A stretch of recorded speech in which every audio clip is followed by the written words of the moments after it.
নমস্কাৰ বন্ধুসকল, আজি আপোনালোকক ক'বলৈ ওলাইছোঁ এখন আচৰিত ভূতৰ হোটেল, যিখন হোটেলত কেৱল ভূতৰ কাহিনী আৰু কেৱল ৰহস্যময় ঘটনাৰে জড়িত হৈ আছে।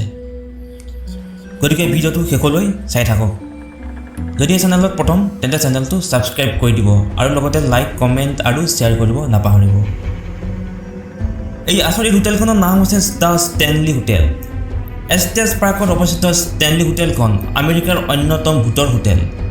420টা কোঠাৰ সৈতে কিছুমান ভয়ংকৰ কাহিনীৰে জড়িত হৈ আছে। ইয়াৰ বেছিভাগে দ্য শ্বাইনিং ছবিখনৰ প্ৰেৰণা হিচাপে পৰিচিত। ইয়াত একাধিক ভূত থকাৰ কথাও প্ৰকাশ পাইছে। ষ্টেনলি হোটেলখনৰ নাম আছিল দ্য ডানৰেভেন। আজি বেছিভাগে বিশ্বাস কৰে যে মিষ্টাৰ ডানৰেভেনে এতিয়াও হোটেলখনক খেদি ফুৰে, বিশেষকৈ 407 নম্বৰ কোঠাটোত। ষ্টেনলি হোটেলখনৰ সম্ভৱতঃ আটাইতকৈ বিখ্যাত কথাটো হ'ল ই ষ্টিফেন কিঙৰ উপন্যাস দ্য শ্বাইনিঙৰ প্ৰেৰণা হিচাপে কাম কৰিছিল। 1974 চনৰ অফ ছিজনৰ সময়ত কিং আৰু তেওঁৰ পত্নী টাবিথাই হোটেলখনৰ অফ ছিজনত থাকিছিল।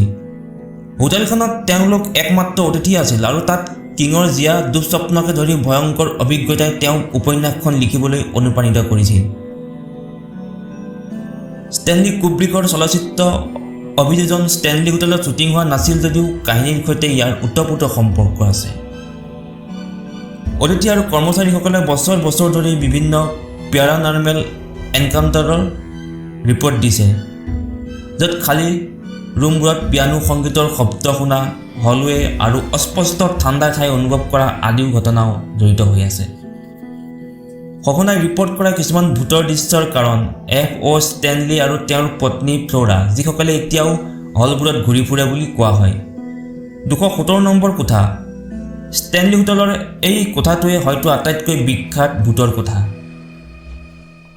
1911 চনত কোঠাটোত গেছ বিস্ফোৰণৰ সন্মুখীন হোৱা এগৰাকী প্ৰাক্তন গৃহকৰ্মী এলিজাবেথ উইলছনৰ ভূতে ইয়াক খেদি ফুৰা বুলি কোৱা হয়।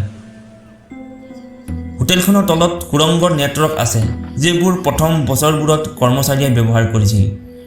এই সুৰংগবোৰৰ অস্বাভাৱিক অভিজ্ঞতাৰ ক্ষেত্ৰত সক্ৰিয় হোৱাৰ সুনাম আছে।